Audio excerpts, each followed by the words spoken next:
नमस्कार, हमारे चैनल में आपका स्वागत है। मैं हूं रामचंद्र मौर्य।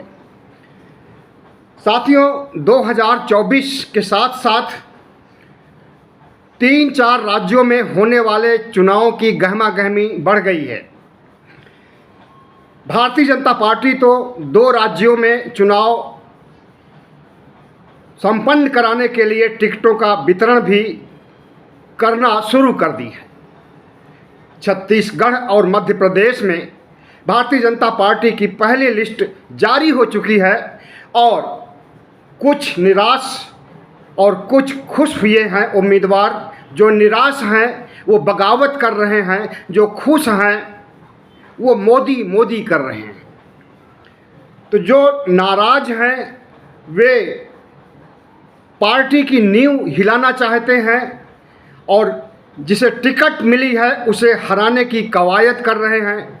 और जो जीते हैं वो प्रधानमंत्री नरेंद्र मोदी का हाथ मजबूत करने और 2024 के लिए भी रणनीति बनाने में लगे हुए हैं। लेकिन भारतीय जनता पार्टी संगठनात्मक तौर पर जितना 2014 और 19 तक मजबूत थी उतना मजबूत आज की तिथि में नहीं रह गई है। पहले पार्टी में अनुशासन था और पार्टी में नरेंद्र मोदी की चलती थी, मोदी मैजिक चलता था। मोदी है तो मुमकिन है के आधार पर चुनाव जीता जाता था और फैसले लागू किए जाते थे। लेकिन आज वह स्थिति नहीं रह गई है। ऑर्गेनाइजर अखबार में छपा है कि मोदी मैजिक न तो इन 3-4 राज्यों के चुनाव में काम करेगा और न 2024 के लोकसभा चुनाव में काम करेगा। ऑर्गेनाइजर आरएसएस का अखबार है और सिर्फ मोदी मैजिक ही नहीं बल्कि हिंदू मुस्लिम ध्रुवीकरण भी नहीं चलेगा, जो कि अभी तक जिसके आधार पर जिसकी पहचान भारतीय जनता पार्टी की है चुनाव जीतने के लिए सांप्रदायिक ध्रुवीकरण करना और चुनाव जीतना, जो पहचान है वो पहचान भी अब कामयाब नहीं हो रही है, ऐसा आरएसएस का मानना है। और अब तो मोदी ने भी मान लिया कि मोदी मैजिक नहीं चलेगा। अंदरूनी जानकारियां जो भारतीय जनता पार्टी के अंदर से आती हैं वहाँ से पता चल रहा है कि प्रधानमंत्री नरेंद्र मोदी का आत्मविश्वास डिग गया है, आत्मविश्वास खो रहे हैं। उसकी वजह क्या हो सकती है? बहुत सी वजहें हैं। एक तो राहुल गांधी का बढ़ता हुआ ग्राफ, राहुल गांधी का बढ़ता हुआ कद और कांग्रेस में जोश और कांग्रेस में वो हौसला जो 2014 में 2019 में नहीं था, वो हौसला आ गया। जब सामने का दुश्मन मजबूत नज़र आता है तो छक्के छूट जाते हैं समर में, लड़ाई के मैदान में। और जो तथाकथित रूप से अपने को मानता रहा विश्व गुरु और अपने को मानता रहा भारत ही नहीं दुनिया का सबसे बड़ा नेता, आज वो बैकफुट पर आ गया है। तो साथियों, आरएसएस के अखबार ऑर्गेनाइजर में जो कुछ छपा है, हम अगर उसको नहीं भी लेते हैं तब भी जिस तरह से सुप्रीम कोर्ट में कई ऐसे मुकदमे विचाराधीन हैं जिसके आधार पर प्रधानमंत्री नरेंद्र मोदी की छीछा लेदर हो सकती है। उसमें सबसे पहला मुकदमा तो है धारा 370 की वापसी। और जहां तक अंदरूनी सूत्रों से पता चल रहा है, लोगों से पता चल रहा है, या जिसे कहें कि सूत्रों से पता चल रहा है, उसके आधार पर यही कहा जा सकता है कि धारा 370 की बहाली होने जा रही है जम्मू कश्मीर में। 2019 से अब तक वहाँ राष्ट्रपति शासन ही चल रहा है। अगर प्रधानमंत्री नरेंद्र मोदी चाहते तो चुनाव भी करा सकते थे, लेकिन चुनाव भी नहीं हुआ और मामला सुप्रीम कोर्ट में चला गया और सुप्रीम कोर्ट में सुनवाई बहुत तेज़ी से चल रही है। इसी तरह से बिल्किस बानो कांड पर भी सरकार को घेरा है सुप्रीम कोर्ट ने और कई ऐसे कड़े सवाल पूछे गए हैं गुजरात सरकार से और केंद्र से और पुलिस प्रशासन से, जिससे कि सरकार सख्ते में आ गई है। बिल्किस बानो कांड के बारे में आपको पता ही होगा कि इस महिला के साथ दरिंदगी की गई थी, बलात्कार किया गया था। 11 सवर्ण जातियों के लोग, जिसमें ब्राह्मण बहुतायत थे, ने बलात्कार किया था और इसके घर के लोगों का सफाया कर दिया था, कत्लेआम कर दिया गया था। उसकी एक छोटा सा बच्चा लगभग 3-4 साल का था, उसको पत्थर पर पटक करके मार डाला था इन बलात्कारी दरिंदों ने और इन्हें सज़ा होती है आजीवन कारावास की। 14 साल की सज़ा पूरी होती है। उसके बाद प्रधानमंत्री नरेंद्र मोदी, आरएसएस की कृपा से, योगी आदित्यनाथ की कृपा से, भगवा गैंग की कृपा से उन्हें रिहा कर दिया जाता है और मामला हाई कोर्ट में जाता है, फिर सुप्रीम कोर्ट में जाता है। अब सुप्रीम कोर्ट सुनवाई कर रहा है बिल्किस बानो कांड पर भी। तो भारतीय जनता पार्टी के लिए चुनाव अभी राज्यों के हैं, उसके सामने टिकट का बंटवारा भी शुरू हो गया है। लेकिन जिस तरह से भारतीय जनता पार्टी के सामने संकट, आसन्न संकट उत्पन्न हो गए हैं, उससे हमें नहीं लगता कि राज्यों का चुनाव जीत सकेगी। एंटी इनकम्पेंसी तो है ही है मध्य प्रदेश में, साथ ही भ्रष्टाचार का मामला इतना ज़्यादा है कि यहाँ पर भी कर्नाटक की स्थिति उत्पन्न होने जा रही है और मध्य प्रदेश भी भारतीय जनता पार्टी के हाथ से जाने वाला है। हालांकि ये चोरी की सरकार है।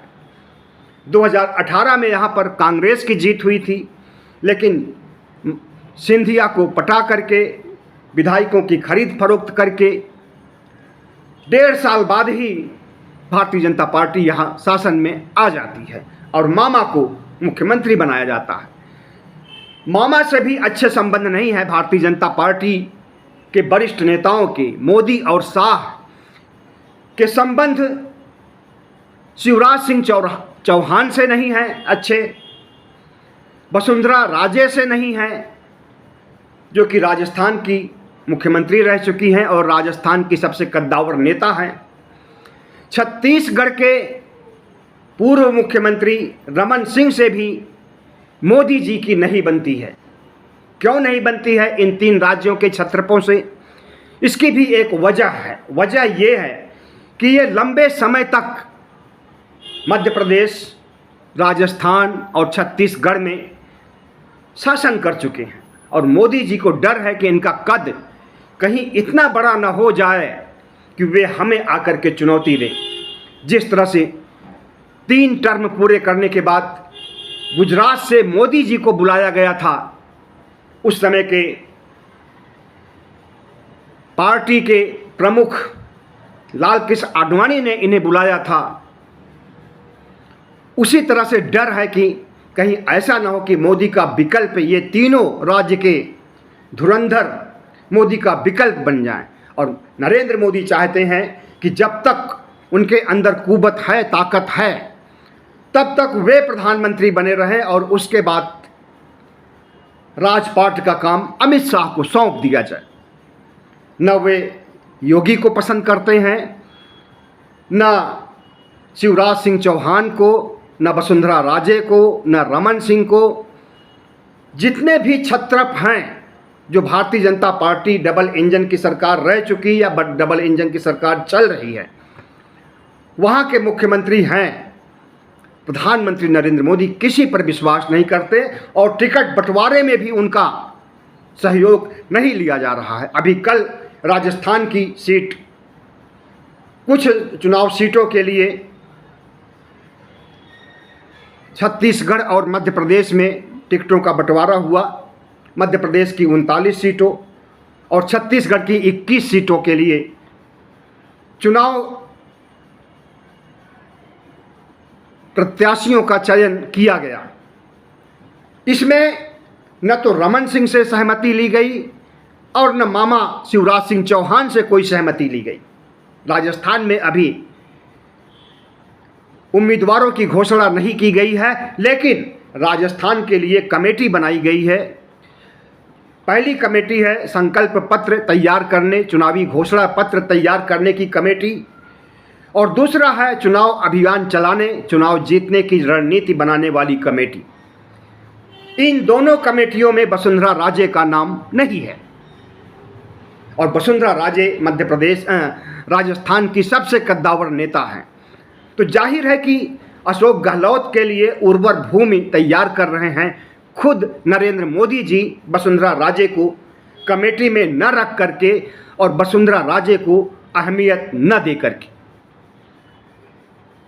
तो जिस तरह से भारतीय जनता पार्टी अपने ही पैरों पर कुल्हाड़ी मार रही है, छत्रपों को साधना चाहिए, उन्हें पुचकार करके, उन्हें मना समझा करके कम से कम चुनाव के माहौल के समय तो खुश रखना चाहिए। लेकिन ऐसा भी कुछ नहीं हो रहा है, ऐसा कुछ भी देखने में नहीं आ रहा है।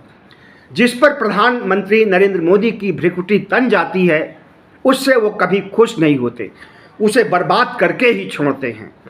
तो मामा को भी बर्बाद करना चाहते हैं, वसुंधरा राजे को भी बर्बाद करना चाहते हैं, और रमन सिंह को भी बर्बाद करना चाहते हैं। और इस बर्बादी का भयावह असर जो होगा वो कौन झेलेगा? भारतीय जनता पार्टी झेलेगी। प्रधानमंत्री नरेंद्र मोदी के अंदर संगठन की जो शक्ति 2014 से 19 तक थी, वो शक्ति कहीं विलुप्त हो गई है। और प्रधानमंत्री इतने चिड़चिड़े, इतने डरे हुए, इतने अहंकारी और इतने कमज़ोर से हो गए हैं कि अब उन्हें छोटी छोटी बातों पर डर लगने लगता है। किसी गठबंधन का नाम इंडिया हो जाता है तो उससे थर थर काँपने लगते हैं और ऊल जलूल बकने लगते हैं, ऐसा बोलने लगते हैं जो एक प्रधानमंत्री को शोभा नहीं देता है। प्रधानमंत्री पद की मर्यादा तो बहुत पहले ही ये ख़त्म कर चुके हैं। प्रधानमंत्री पद की मर्यादा 2014 के बाद से ही, जब से इन्होंने कुछ ऐसी हेट स्पीच दी है जिससे कि इनकी जग हंसाई हुई है, ऐसी बातें कही हैं जो कि अवैज्ञानिक और गंवारपन का उदाहरण है।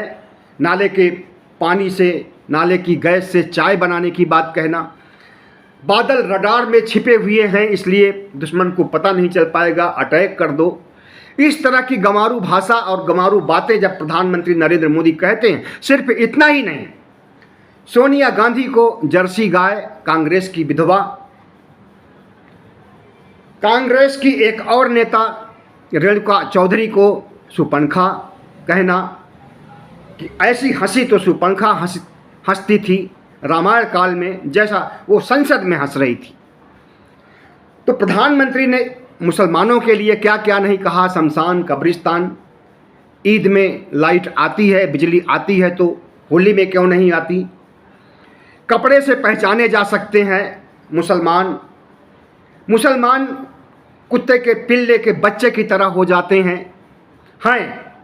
कुत्ते के पिल्ले के बच्चे की तरह हैं, जिन्हें कि कार से कुचल जाने पर कोई गम नहीं होता किसी को। तो इस तरह की बातें एक संवैधानिक पद पर, एक बहुत बड़े पद पर बैठा हुआ व्यक्ति अगर करता है तो उसे गंवार और चौथी पास राजा नहीं कहा जाएगा तो और क्या कहा जाएगा। दिल्ली के मुख्यमंत्री अरविंद केजरीवाल ने चौथी पास राजा की एक कहानी सुनाई थी, वो कहानी नरेंद्र मोदी की ही थी और बहुत सटीक बैठती थी नरेंद्र मोदी के ऊपर। तो प्रधानमंत्री नरेंद्र मोदी लगता है कि अब उम्र के पड़ाव पे जितनी जैसे जैसे उम्र बढ़ रही है वैसे वैसे उनकी सोचने की क्षमता, समझने की क्षमता कम होती जा रही है। और प्रधानमंत्री नरेंद्र मोदी को चाहिए कि अगर उनके अंदर क्षमता का अभाव हो रहा है तो अब पार्टी के शीर्ष पर न बने रहें, बल्कि किसी और को, अमित शाह को या जिसे चाहे उसे पदभार या जिम्मेदारियां दे सकते हैं, लेकिन नहीं देंगे, क्योंकि प्रधानमंत्री नरेंद्र मोदी इतना महत्वाकांक्षी हैं कि उनके बारे में तो अमित शाह ने कहा है कि अभी 50 साल तक राज करेंगे। 74 साल की उम्र हो गई है प्रधानमंत्री नरेंद्र मोदी की और अभी 50 साल और राज करेंगे। अभी अभी बयान दिया था अमित शाह ने। जेपी नड्डा ने भी इसी तरह का बयान दिया था कि प्रधानमंत्री नरेंद्र मोदी को हराने वाला कोई नहीं है और विपक्ष की ज़रूरत ही नहीं है। तो भारतीय जनता पार्टी है तो बड़ी पार्टी, दुनिया की नंबर 1 पार्टी अपने को बताती है, लेकिन नंबर 1 की सोच उसकी अब नहीं रह गई है। उसकी सोच कहीं तिरोहित हो गई है। अब वो जिस सांप्रदायिक ध्रुवीकरण और जिस मोदी मैजिक पर चुनाव जीतती थी, वह विश्वास आरएसएस को भी हो गया है कि चुनाव नहीं जीत पाएंगे, और वह विश्वास खुद प्रधानमंत्री नरेंद्र मोदी को भी हो गया है। 3-4 राज्यों में जहां चुनाव होने वाला है वहां के सर्वेक्षण आ रहे हैं, तमाम एजेंसियों के सर्वेक्षण आ रहे हैं, जिसमें भारतीय जनता पार्टी को हारते हुए दिखाया जा रहा और कांग्रेस को जीतते हुए दिखाया जा रहा। इन राज्यों में सीधी लड़ाई कांग्रेस और भारतीय जनता पार्टी से है। त्रिकोणीय संघर्ष नहीं है। त्रिकोणीय संघर्ष अगर कहीं है तो वो आंध्र में है और तेलंगाना में है। आंध्र में चंद्रबाबू नायडू एक तरफ होंगे, दूसरी तरफ कांग्रेस होगी और तीसरी तरफ भारतीय जनता पार्टी होगी। तेलंगाना में केसीआर होंगे, कांग्रेस होगी और बीजेपी होगी। बाकी 3 राज्यों में जहां जहां चुनाव होने हैं, छत्तीसगढ़, राजस्थान और मध्य प्रदेश, यहाँ पर कांग्रेस से सीधे टक्कर है। और जब सीधे टक्कर है और आंकड़े इस तरह से आ रहे हैं सर्वे के, और ये सारे सर्वे के आंकड़े गोदी मीडिया के हैं, तो गोदी मीडिया अगर जीतते हुए विपक्ष को दिखा रहा है तो इसका मतलब है कि धरातल पर वही सही है जो दिखा रहा है। और जितना धरातल पर जो स्थिति है उसे अच्छी तरह से नहीं दिखा रहा है, क्योंकि कुछ तो चरण चुंबन करना ही पड़ेगा, चरण बंधन करना ही पड़ेगा। और भारतीय जनता पार्टी के इसलिए कुछ गोदी मीडिया के सर्वे भारतीय जनता पार्टी को भी जीतते हुए दिखा रहे हैं। तो जिस तरह से भारतीय जनता पार्टी में बौखलाहट है, छटपटाहट है और शीर्ष नेतृत्व पर जिस तरह से निराशा का कुहासा है, उसे प्रधानमंत्री नरेंद्र मोदी और अमित शाह की बौखलाहट से महसूस किया जा सकता है। और जिस तरह से सांप्रदायिक उन्माद फैलाने के लिए या भारत को हिंदू राष्ट्र बनाने के लिए संविधान को ख़त्म करने, संविधान को निपटाने की बात चल रही है, इससे भी भारतीय जनता पार्टी का बहुत बड़ा नुकसान होने वाला है। आम आदमी में, आम मतदाताओं में यह संदेश जा रहा है कि भारतीय जनता पार्टी, और वह सही संदेश है कि भारतीय जनता पार्टी संविधान विरोधी है, संविधान को ख़त्म करना चाहती है, लोकतंत्र विरोधी है, लोकतंत्र को ख़त्म करना चाहती है। अगर भारतीय जनता पार्टी किसी की हिमायती है तो वो कारपोरेट घरानों की हिमायती है। आज इस तरह का संदेश जब से राहुल गांधी ने पदयात्रा शुरू की थी और अडानी मुद्दे को उछाला था, उसके बाद से ही ये 3 संदेश मतदाताओं के बीच जा रहे हैं। ऐसी स्थिति में आसन्न चुनाव जो 3 राज्यों के होने वाले हैं, इसमें तो भारतीय जनता पार्टी की दुर्गति होगी ही, हार होगी ही। लोकसभा चुनाव के सामने भी प्रश्न चिन्ह खड़ा हो गया है और प्रधानमंत्री नरेंद्र मोदी अब यह नहीं सोच पा रहे हैं कि वो संविधान को ख़त्म करने के बारे में सोचें या संविधान का साथ दें, जैसे कि अभी तक साथ दे रहे थे। संविधान के अनुसार शपथ ग्रहण किया प्रधानमंत्री पद का, संविधान के दायरे में रहना पड़ा सरकार चलाते समय, और सरकार के दायरे में आगे भी रहना पड़ेगा, संविधान के दायरे में आगे भी रहना पड़ेगा। तो प्रधानमंत्री नरेंद्र मोदी पसोपेश की स्थिति में हैं और चौतरफा परिस्थितियों से घिर गए हैं। इसलिए भारतीय जनता पार्टी के नेता ऐसे बकवास बयान कर दे रहे हैं जिससे कि लगता है कि उनकी बौखलाहट उनके चेहरे पर आ गई है और उन्हें खुद नहीं विश्वास हो रहा है कि न वो राज्यों के चुनाव जीत पाएंगे और न केंद्र के चुनाव जीत पाएंगे। ऐसी स्थिति में विपक्ष की मजबूती और विपक्ष की एकता, विपक्ष का खड़ा होना सबसे बड़ी चुनौती है प्रधानमंत्री नरेंद्र मोदी के लिए। और उस विपक्ष की एकता को तोड़ने के लिए प्रयास भी शुरू कर दिए हैं, लेकिन उस प्रयास में सफल नहीं हो रहे हैं। जहाँ जहाँ ईडी, आईटी, सीबीआई को भेज रहे हैं वो लोग ललकार रहे हैं। झारखंड में हेमंत सोरेन ने ईडी को ललकारा है और कहा है कि हम कोर्ट में जाएंगे, कोर्ट में अपील करेंगे तुम्हारे खिलाफ जो सम्मन भेजा है, किस आधार पर सम्मन भेजा है, ललकारा है। इसी तरह से तेजस्वी यादव जो कि उप मुख्यमंत्री हैं बिहार सरकार में, उनको भी घेरने की कोशिश किया, लेकिन वो चिल्ला चिल्ला के कह रहे हैं मैं इनसे डरता नहीं हूँ। जिस तरह से केजरीवाल कह रहे हैं कि इनसे डरिए नहीं, इनका मुकाबला कीजिए, अगर डर गए तो इनका सामना नहीं कर पाओगे। तो इस तरह से अब विपक्ष पहले जैसा विपक्ष या डरा हुआ विपक्ष नहीं रह गया है। डरे हुए विपक्ष में अगर कोई है तो केसीआर है, नवीन पटनायक हैं और मायावती हैं। और इन्हीं के सीबीआई, ईडी, आईटी के डर से ही ये चुप बैठे हैं और भारतीय जनता पार्टी की बी टीम बने हुए हैं। लेकिन अब वो समय आ गया है कि इन्हें भी मुखर हो जाना चाहिए और प्रधानमंत्री नरेंद्र मोदी का चाल चरित्र, चेहरा समझ लिया, इनका भविष्य समझ लिया। ये न राज्यों में जीतने वाले हैं न केंद्र में जीतने वाले हैं। इसलिए निडर होकर के मायावती को भी, केसीआर को भी, नवीन पटनायक को भी सामने आना चाहिए और इंडिया में शामिल होना चाहिए। बहुत बहुत धन्यवाद। हमारे चैनल को सब्सक्राइब कीजिएगा, लाइक कीजिएगा और शेयर कीजिए।